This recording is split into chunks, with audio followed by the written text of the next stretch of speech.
So here's the 4 steps to a stronger, more efficient core for your golf swing. Now, they're not in any specific order. However, when we're looking at the golf swing, okay, we need to be powerful, we need to be explosive. So you could assume that maybe the powerful exercises, the explosive ones that I'll show you at the end, could be the most important.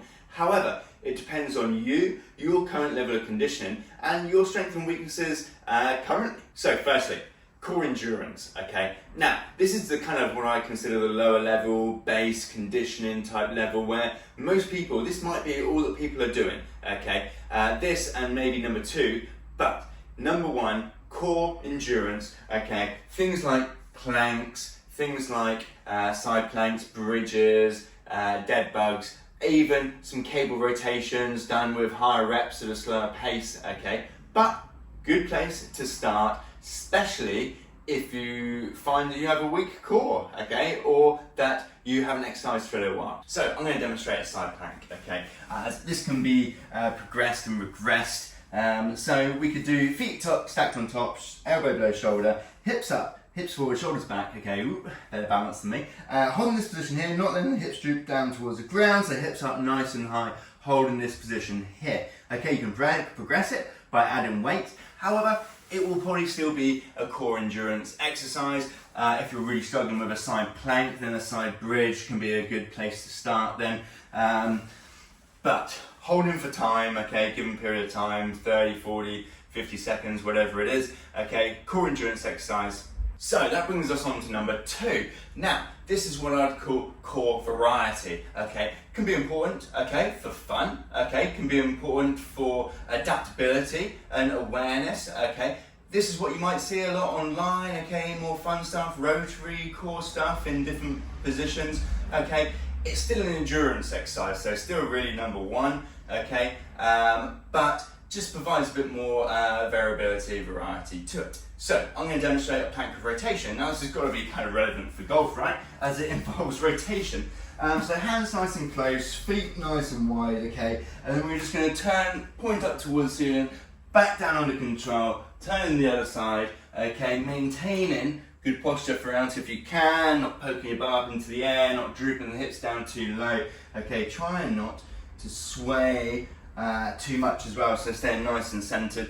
If that's a little bit too difficult to begin with, then we could go from knee position, which kind of locks the lower body a little bit in place, which could be positive or negative depending on what you're trying to do as well. So variety can be a good thing to include. Definitely shouldn't make up the bulk of your core training, especially when we're looking at golf. What we need to do now is add on probably what I'd consider the more important parts when we're looking at being physically prepared for the golf swing. So next up is strength, okay? Now, with core strength exercises, we're not going to be able to perform many reps. If you added weight to a side plank or plank, it would make it a harder endurance exercise, but not really what I'd call a strength exercise. Now, there are core strength exercises, which I'm going to demonstrate a couple. However, if and when you're doing exercises like squats, deadlifts, rows, presses, okay, this utilizes the core, okay, during strength exercises, and we're transferring force often through the core from the lower body to upper body, or generally looking to stabilize through the core under greater load compared to something like a plank, side plank, bridge exercise. But an example of core strength exercise could be a pull-off press, okay? So I've got a cable set up side on to me. I'm gonna have a nice wide stance because we're gonna use quite heavy weight because we don't wanna be performing too many reps. Otherwise, it'll be a little bit more of an endurance exercise again. So standing side on, you could do this with resistance band at home, but you might need a very strong band. Press out, pause for a second, back in, okay? Pause a second, back in and repeat, okay? We're only gonna perform in a few reps, a handful of reps on each side, so it needs to be a heavy weight to help improve strength around the core. Another example of a core strength exercise could be a landmine rotation. So I've got a barbell set up against the wall here. We're going to need a relatively heavy weight again for this one. And we're going to have feet shoulder width apart, start with the barbell up in front, turn down towards one knee, and then straight back to the top, back down under control, and then back to the top. Now, you could also turn this into more of a power exercise and be explosive with the rotation. You might want to use a little bit lighter weight for that. However, as a, core exercise for improving strength, could use this one. But like I said, you're going to get a lot of core strength work through traditional strength training exercises. So lastly, number 4, power. Okay, so essentially for golf, we need to transfer power through the lower body, through the core, into the upper body, into the golf club. Okay, so let's go through a couple of exercises where we do just that. So firstly, medicine ball throw. Okay, no surprise, medicine ball throws can be great for golf, and we're going to do a rotational one because our next power exercise isn't going to be rotational, but just as important for golf. So we're going to stand side onto the wall, shoulder width stance. We're going to take a little sort of wedge shot back, little half swing back, and then throw the ball in towards the side.